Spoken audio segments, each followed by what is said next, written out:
সর্বশেষ যে ম্যাডামের আপডেট, তার আগের মতোই চিকিৎসা চলছে। তিনি তার অবস্থা অপরিবর্তিতই রয়েছে। তিনি চিকিৎসাধীন রয়েছেন। তিনি চিকিৎসা নিতে পারছেন।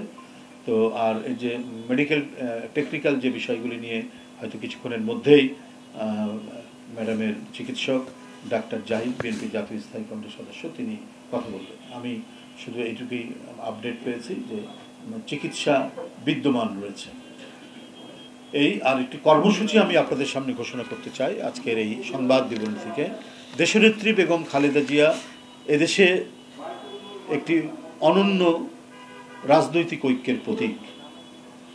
আমাদের জাতীয় রাজনীতির এক মহান দিশারি, যিনি বারবার অসংখ্য জুলুম, নির্যাতন, নিপীড়নের মধ্যেও দেশের মানুষের কাছে এতটাই এই নিপীড়ন নির্যাতনের মধ্যেও যাকে তার সিদ্ধান্ত এবং অটল মনোভাবকে টলানো যায়নি, তার নামই তো বেগম খালেদা জিয়া।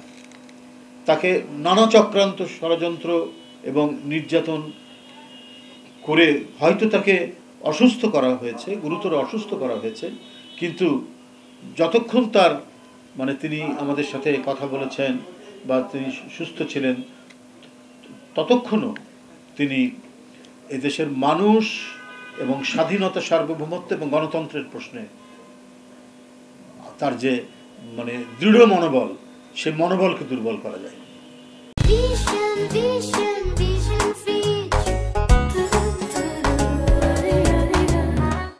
তিনি গুরুতর অসুস্থ অবস্থায় এভারকেয়ার হাসপাতালে।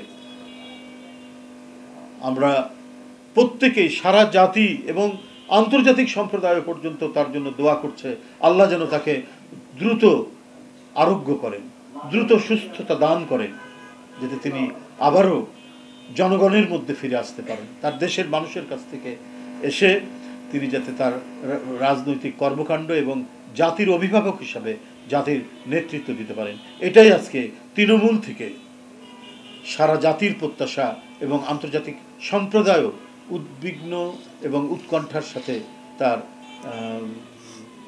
শুশ্রূষা এবং তার যে সুস্থতা সেটা কামনা করছেন, যাতে দ্রুতই তিনি সেরে ওঠেন।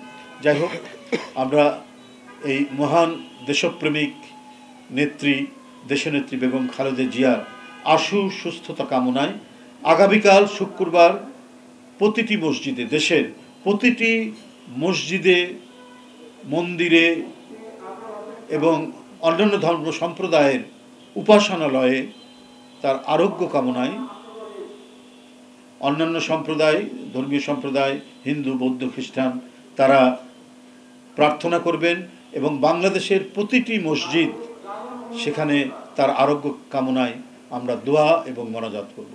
প্রতিটি মসজিদে মসজিদে দোয়া এবং মোনাজাত করা হবে তার দ্রুত সুস্থতার জন্য, এবং অন্যান্য সম্প্রদায় তাদের নিজ নিজ উপাসনালয়ে দেশনেত্রীর জন্য প্রার্থনা করবেন।